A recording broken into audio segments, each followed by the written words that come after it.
नमस्कार दर्शकों, स्वागत है आपका आजादी के अमृत महोत्सव हमारे इस कार्यक्रम में।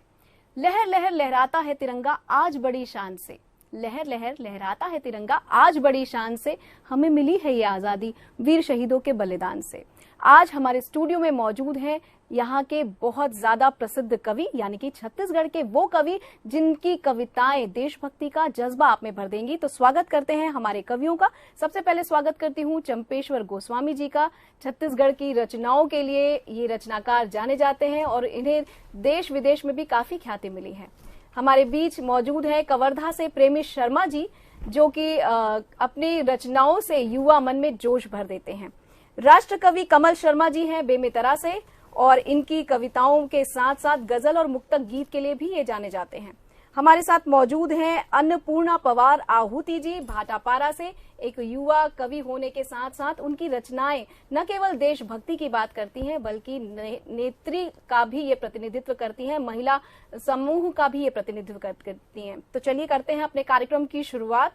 और इससे पहले कि इस कार्यक्रम की हम शुरुआत करें, चंद लाइनें कहना चाहूंगी कि तुझे जितना लिखना है लिख, तुझे जितना लिखना है खुले आम लिख, तू शाम को सुबह और सुबह को शाम लिख। क्या बात, वाह वाह। तुझे जितना लिखना है तो खुले आम लिख, तू सुबह को शाम और शाम को सुबह लिख। तू चाहे तो अपनी जिंदगी के प्रेम के सारे अरमान लिख, तू चाहे तो अपनी जिंदगी के प्रेम के सारे अरमान लिख, पर जो तू सोचता है ए दोस्त देश के बारे में, सबसे पहले देश के नाम कुछ कलाम लिख। क्या बात, तो चलिए करते हैं अपने इस कार्यक्रम की शुरुआत प्रेमिश जी की कविता के साथ। तो प्रेमिश जी, आपका स्वागत है आपकी रचनाओं के साथ। जी जी, बहुत बहुत धन्यवाद। सबसे पहले तो टीवी 24 के समस्त सुधी दर्शकों का यथोचित अभिवादन करता हूं मैं। और आज़ादी के अमृत महोत्सव के उपलक्ष्य पर आज का ये आयोजन हुआ है। मैं कुछ रचनाएं यहाँ प्रस्तुत कर रहा हूँ। जी, स्वागत है। देखिए, 15 अगस्त 1947 को हमारा देश आज़ाद हुआ, और उस आज़ादी को प्राप्त करने के लिए न जाने कितने महापुरुषों ने अपने प्राणों की आहुति दी। बिल्कुल बिल्कुल। आज़ादी तो हमें प्राप्त हो गई, परंतु आज भी हमारे देश में कुछ ऐसे क्रियाकलाप हो रहे हैं जो स्वतंत्र भारत में नहीं होना चाहिए। जी। तो मैं एक गीत के माध्यम से ये रचना प्रस्तुत कर रहा हूँ, सुनिएगा। जी, स्वागत है। कि जरा सोचिए मेरे साथियों, क्या ये हिंदुस्तान है? जरा सोचिए मेरे साथियों, क्या ये हिंदुस्तान है? अंग्रेजों से लड़ते लड़ते झूल गए वो फांसी पर, बलिदानों ने प्राण गंवाए मातृभूमि की छाती पर।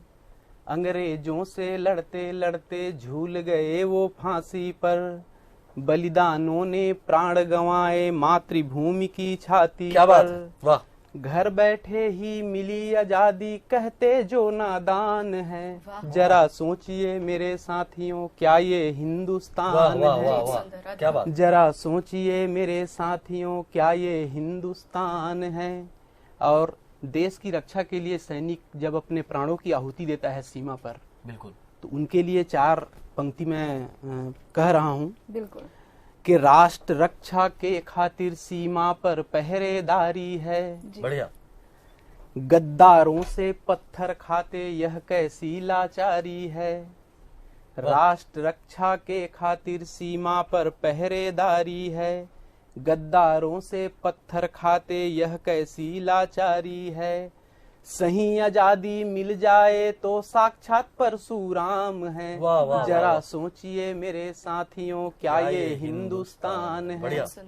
जरा सोचिए मेरे साथियों, क्या ये हिंदुस्तान है? और इस गीत का अंतिम बंद मानवों के लिए मैं समर्पित करता हूँ। वर्तमान समय में जो लोग हैं कैसे हैं, चोर लुटेरे बलात्कारी करते हैं जयचंद की यारी। चोर लुटेरे बलात्कारी करते हैं जयचंद की यारी। अरे स्वाभिमान को बेच खा गए जिनकी आदत है मक्कारी। क्या बात। स्वाभिमान को बेच खा गए जिनकी आदत है मक्कारी। रूप राक्षस का लिए अरे रूप राक्षस का लिए बस कहने को इंसान है, जी। जरा सोचिए मेरे साथियों क्या ये हिंदुस्तान बहुत है। गहरी बात भाई, बहुत जरा गहरी बात। सोचिए मेरे साथियों क्या ये हिंदुस्तान है। बहुत बढ़िया, जी, बहुत बहुत बढ़िया। बढ़िया। धन्यवाद। जी जी, काफी चिंतन करने का मौका दे दिया आपने हमारे दर्शकों को।